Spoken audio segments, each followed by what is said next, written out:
badudi ba Greenside ka Polokwane ba re dintlo tse ga di sa dulega ka ge di agilwe metsing. Metsi a noga mo mabatong a tsona le go tlala dintlo. Diphahlo tša bona ka go le lengwe di senywa ke metsi.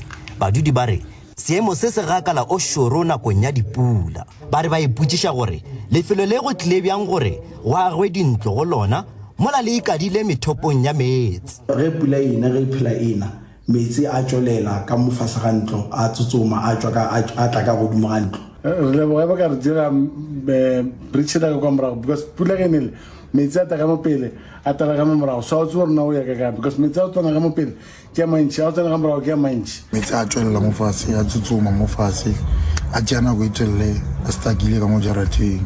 Masepala wa Polokwane o re o rometše sehlopha tšhumo lefelong le go lekola seemo. Re tla kgona go lefa dintlha ka botlalo ge sehlopha se buile fale go ebile ba kgobokeditše pego ya gore ke eng seo se diregago gomme re tsebe gore na le masepala o ka tsena seemo ka bogare bjang wa thuša badudi ba extension 44 ba Greenside. Badudi bao ba amegago ba ipiletša go masepala go ba thuša ka madulo a lebakanyana go swana le ka dintlong tša RDP tšeo di sa dulego kgauswi le bona.